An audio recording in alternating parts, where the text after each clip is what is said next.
about 4 years old or 6, friends of mine bring their kids to my lab, and I asked them to draw a picture of a human being, 4 years old. And this is what they come up with. Some of you still draw like that. Anyway, after they make this drawing, they bring it into school, and the teacher gives them crayon to color the buildings and all that. And then the teacher walks toward the wall to hang them up. And I said, don't hang them up. She said, why not? Because you will arrest the child at that level if you hang it up. She says, I don't know what you're talking about. So I called the kid over, and I said, how does that guy get into that building? And the kid says, I made the building too small right away, or the man too big, and he's changed right away. Then I asked him, does this guy eat anything? Looks like he never ate anything in his life. So the kid adds mass, not very good. You know what I mean? And he'll never do that again. That's what I mean by interrupt children. Don't hang up what they do, because it's childish. You know what I mean? There's people say, how do you get to children? That's how you get them. You ask them questions, because this guy can't get in that door. See? Now, I'm going to tell you a little more about that so you'll understand it better. Some assistant to the dean at Princeton came to some of my seminars. He came with a negative attitude. And when he left, he said, would you mind coming to Princeton and talking about the way you think? I said, they wouldn't listen to me either. He said, I'm assistant to the dean. I can make them listen to you. I said, good, okay. So I said, I'd like everybody to come, not just the sociology department. That's who he wanted me to address, the sociology department. I said, I want to address the whole university. How do you do that? He said, just say the subject is man can think or reason. That'll make them all angry. They'll all want to come. So it made them angry and they all wanted to come. So they had to hold a meeting in the auditorium. And the head of the optics department, that's lenses and magnifying, he said, I take issue with you. I think man can think and reason. So I said to him, I haven't said one word yet, and you've come up with this. I said, give me one example of man thinking, anything. So he said, there are thousands of examples. I says, I can't do anything with that. Give me one. He says, well, there was a time when there was no camera, and somebody had to think of a camera. See, that's where he took issue with me. So I said to him, did you know that in the Holy Land, 1,000 years ago, they made domes out of clay, mud, and they used to sag. So they put branches in with the mud to keep it from sagging. And they had no glass windows in those days. So they made a small hole in the mud, very small. And if the sun was out, you saw people walking upside down on your wall, on the inside. Did you know that? If you go into a barn today with a knothole, you know what I mean by a knothole? Was pushed out, and there's cows walking outside, you'll see them walking upside down on the wall. Not very sharp, but the smaller the hole, the sharper the image. Anyway, that's where the pinhole camera came from, I told him.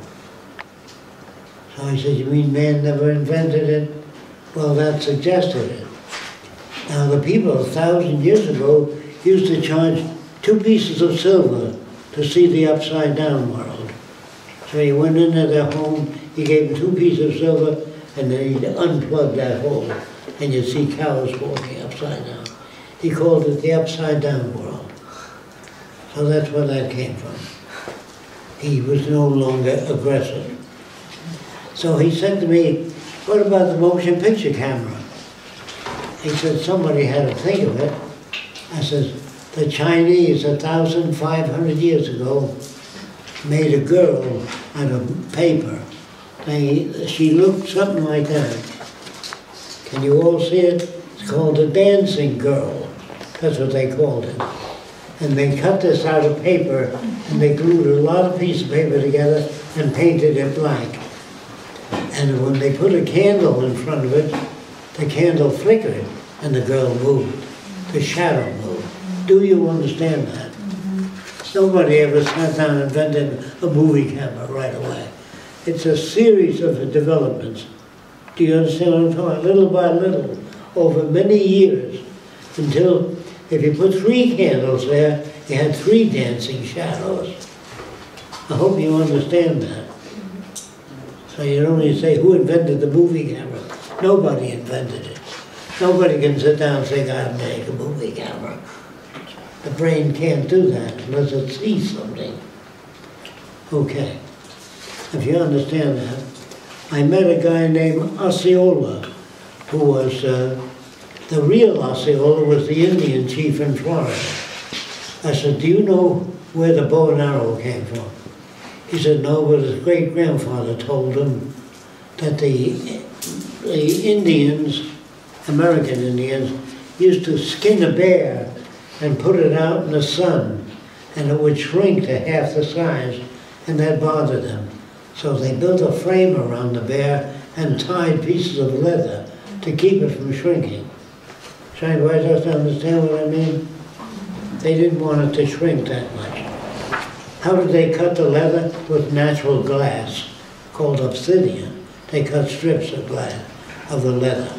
But when they put the leather in the sun, it shrunk to a short, fat piece of leather, and that bothered them. So they tied the leather to a twig of a tree, real tight up on the bottom, so it couldn't shrink as much. But they didn't always find a thick enough branch, and if you used a thinner branch, the leather shrunk and made a bow. Do you think you know what I mean? If you don't understand me, when you cut the leather strip into a fine strip like that, and you tie it to a thin branch, and the thin branch is like that, the leather shrunk and bent the branch this way, and you had the bow. Want to hold it up, Jacque? Hold it up? Yeah. The bow looked like that. When the leather shrunk, it pulled the wood into a bow shape. And that's where the bow and arrow came from. And if you plucked on it, it went bang. So if you took different sizes of it, you made a heart. But it didn't, man didn't sit down and say, I got to make a bow and arrow.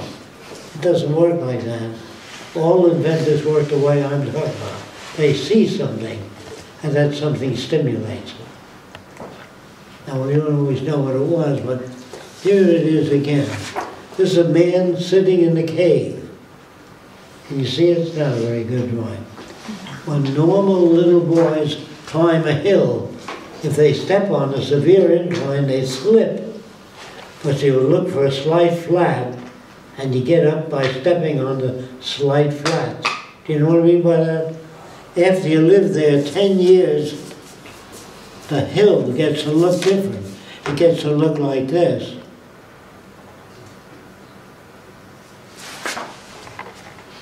By stepping on the slight flat, after 10 years, it looks like steps. So when you move to a new cave, you made steps. But you don't sit back and say, I got to make steps to get up the hill. Nobody can do that. Do you understand what I'm saying? That's what I mean by man can't think or reason. He has to have experience. He sees a leaf fall and spin. That's where the propeller came from. Some leaves are twisted, and when they fall, they spin. That suggested the propeller. Leonardo da Vinci was a nature lover, always out in the woods looking at nature. And that's why I had so many ideas. Now, if you want a kid to become creative, let's say you have a kid, and you want that kid to become creative. First of all, I want to tell you what people told me. They told me that some people were creative and some weren't. That doesn't tell me anything. It doesn't teach me anything. So I said, what is creativity? So we don't know what it is. It's just some natural occurrence in man's brain. Now let me tell you what creativity is. You can write it down if you're going to forget. Creativity is taking known elements and putting them together in unique ways. Do you know what that means? Like, they go to a movie and they see a Martian. They say, boy, those Hollywood people sure are good at making Martians. They have imagination. They don't have imagination. The Martian has a grasshopper's head and crab's claws. That's what I mean by known elements put together. Do you understand that? They can't sit down and create a Martian. It has to be made of known elements put together in unusual ways. That's what a writer is. He reads a lot of stories and he gets ideas from the stories and he rewrites it. So if you ask a creative artist, what makes you creative? He says, I don't know, it's just something that comes to me. He doesn't know. I ask children, how do you walk? He says, I don't know, I used to crawl, then I got up and fell over, then I got up and I walked. So I tried to make a robot when I was 17. It kept falling over. So I said to myself, what is walking? I said, I don't know. I said, you better find out what it is. So I got up like this.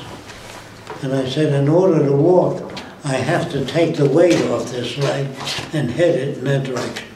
And I have to take the weight off this leg and head it in that direction. Then I built a robot that didn't fall over. If you do a description of what walking is, if you take all the words that are empty, like a person says, I met a nice man. What do you mean by nice? What do you mean by nice? He had $10 million and he gave $2 to a poor family. Is that nice? It's nothing. So ask people what they mean when they use the world ought to live in peace and harmony. How do you do that? I don't know. So it's nothing. It's noise. When a person says, two bad people kill each other, they should learn to be brotherly. Well, how do you do that? It's all left out. So I'm going to tell you what the Venus Project is now, if you don't know. The Venus Project is a plan for having a world that has no war, no hunger, no unemployment, and no corruption. How do you do that? Here's how you do it. You declare all the Earth's resources as the common heritage of all the world's people. Does anybody just know what that means? All the Earth's resources become the property of all the nations of the world. They are to join together, and all the artificial boundaries that separate people are taken away. And all people are told that they can do anything if they go to school and learn how. So when I traveled through the world on a lecture tour, I saw Arabs in Arab garb with cell phones. I saw photoelectric cells on the backs of camels to heat up the coffee. Isn't that amazing? So it's spreading, technology. And what you have to understand is where it comes from. Where do ideas come from? I don't know, it's just something that I'm born with. No. Here's where it comes from. If you show a kid pictures of insects, all kinds of insects, spiders, centipedes, grasshoppers, moths, the more pictures they have a broader frame of reference. Then show them different kinds of people from Japan, China, Thailand, different faces. He has a broader concept. But if he just sees Americans, he doesn't understand when he sees a Filipino. What's the matter with him? Or what a funny face he has. Nobody has a funny face. They're different than we are. You know what I mean? So show a kid thousands of pictures, then ask him to draw. He'll draw more than he would had not seen those pictures of insects. So the people in Hollywood look at a lot of picture books, look at different sailboats, motor cars. The more you look at, the broader your creativity. So anybody else know what I'm talking about? And if you deprive a child of looking at pictures of different kinds of people, different types of electric motors, hundreds of different types, the more they look at, the broader the creativity. Creativity is not something you're born with. It's something you're trained to by showing kids pictures of different things. Then he says, I'm going to make my own people. He makes them of a little bits from all the other people. Do you understand what I mean? Now, people like to believe their own kind is special.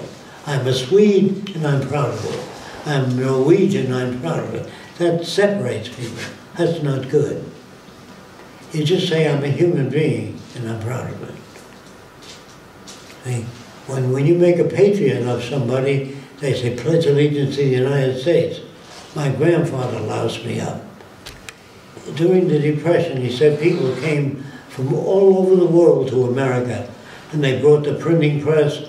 The Arabs gave us mathematics, I don't know if you know that, algebra. A guy named Algebra was an Arab, gave us algebra.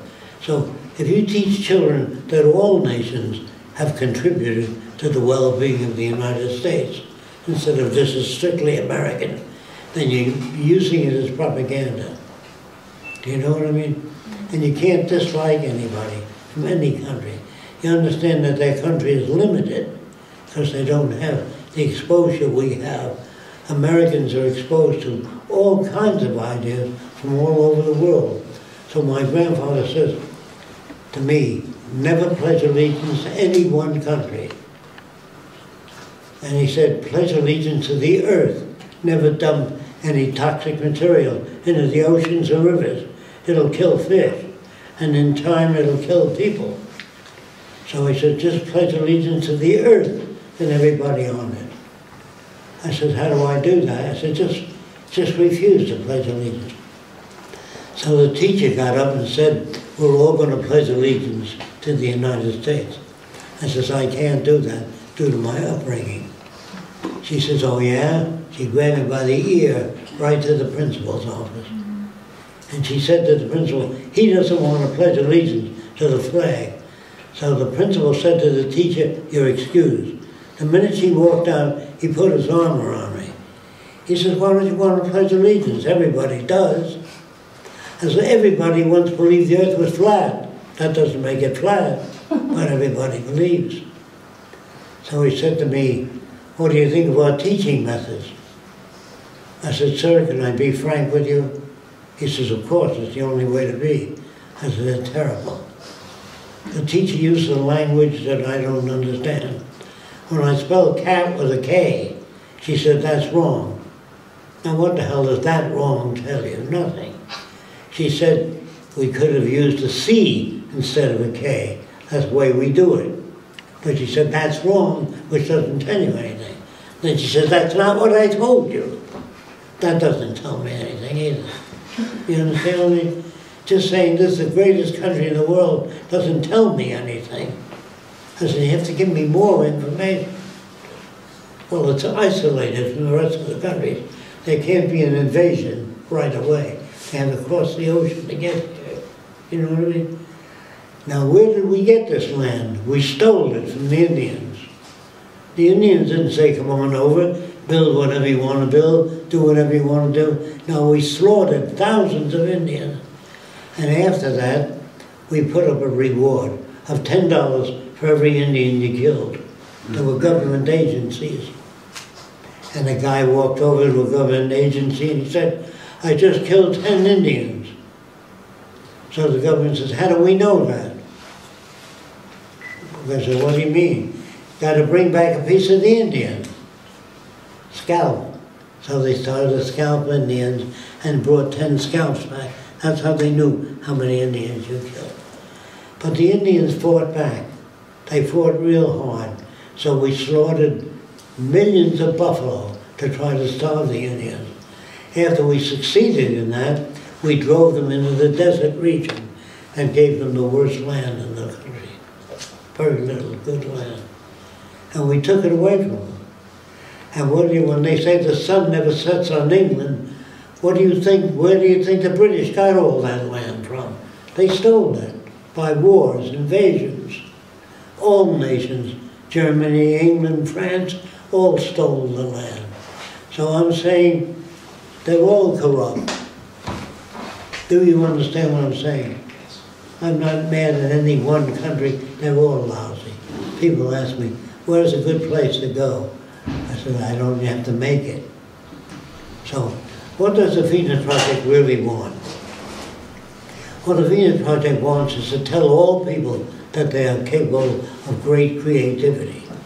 They're capable of good design if they're educated to do so. But if they live in a primitive country, they do the same thing over and over again. Like up the Amazon River, there are natives that build boats. The same way they built them 1,000 years ago, rafts.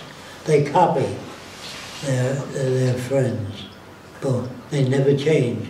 But in a country where you say, think differently, see if you can work out a boat that's faster, cheaper than the one you're making. So you have to encourage people to do that. Otherwise they do the same thing. They copy each other. Okay? Now, when I say the first man that made an airplane doesn't make an airplane from his head. He says, man tried to fly, what did he do? How did he do it? He made wings and he beat them. That didn't work. He made wings that were too small, the plane didn't get off the ground. So you got to find out about, I'm going to use old language, the mistakes of other people. Nobody ever makes a mistake. I think I mentioned that before. They don't know. How do you know how big to make a propeller on an airplane? This big, this big, this big. You have to make different sizes, find out which works. That's what I mean by nobody ever makes a mistake. When a guy introduces another guy to his sister, if he's from Sicily, and if the guy scans his sister with sexual intent, looking at the legs, the breast, you know, he wants to sock the guy because that's the thing to do. If you come from Naples, Italy, that isn't the thing to do. If you come from Sicily, that's the thing to do. So it depends on where you're brought up and the values. All your values are handed to you by your parents. Good boys don't do that. Good girls don't do that. And don't do what? They tell you don't do that. Don't sit around and pet. Wait till you get married. All kinds of stuff, which has nothing to do with anything. And they're just your folks talking to you. They mean well. And they're trying to protect you. But they don't know what to do. So I'm saying that most of the world doesn't know what to do. Even the riots in Egypt, they're against the rulers, and they want to throw them out. And the rulers are killing Egyptians. But even if they got in, they wouldn't know what to do. So I'm going to tell you what we do. Somebody once asked me, who makes the decisions in the Venus Project? So I tried to answer, and the answer was very different than what he expected. We pick up samples of the soil from all over the world, and we send those samples to the Department of Agriculture in different countries. There they cut up the samples and they look at what the soil contains. And they say, by what this soil contains, it's best to grow beets for 3 years, then rotate to sugarcane. That's not an opinion, that's a finding. You understand the difference? Which is the strongest metal? I don't know. Put it in the machine and bend it, and let us know when it bends. That's how you do it. So you do a survey of what the carrying capacity of the earth is, how much land we have, how much arable land, you know what that means? That you can grow food on. How much water you have under the ground. After your survey, you say the earth can support 7 billion people. If you go 8 billion, you're going to generate malnutrition. If you go more than the carrying capacity of the earth. If you take a state like Arizona, and you say, how big a city can we build? The answer is, I don't know. How much arable land is there in Arizona? How much water is there underground? That will determine the size of the city, not Fresco. No one makes any decisions in the Venus Project. They arrive at them. You know the difference? Arriving at a decision or making a decision. Politicians make decisions. What do you think? What do you think? What do you think? You shouldn't do that. You do a survey of what the earth can carry, and then you maintain a population through education. You tell children a story. The story is called Dynamic Equilibrium. And this is a story. You show children this map. And you show 2 coyotes. And you show 2 rabbits. The rabbits eat the plants under the ground. And they multiply. And the coyotes in this area cannot multiply unless there's enough rabbits to feed them. And if there's a drought and the plant roots die, and the rabbits die, so do the coyotes. That's called dynamic equilibrium in nature. You can't grow all the coyotes you want. You have to take care of the rabbits too. Do you understand that? That's why man's decisions are no good. They have to be based upon work like that. So when the Venus Project says all the Earth's resources have to be shared by all the world's people, then no one will invade your country because you control the water and the soil. By force, your armies took over the richest land, and that's why other people invade your land, because they don't have anything.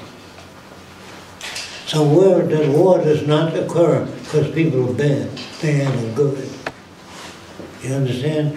And people ask me, why do all your buildings have curves in it? I don't see any square buildings. Well, because if you take cement and do this, it's self-supporting. That's what this building is. It uses less cement and supports greater load. If you cement this together, it can hold up even more load. A curved surface, a flat surface, can hold nothing. It has no support structure. So bring that gadget over us. I'd have to do it right here, Yes, because it might be on ID. Well, it's going to destroy the hell out of that table. You can't, you better use this one. Why don't you show them? It's not going to work, Rock. I can do it, you want to do it under the brace? Yes, over the breast. It'll be all right, Joe. No, it won't. Larry, Yeah, got can it. you bring some books It'll over? destroy the books, not the It's going table. to destroy their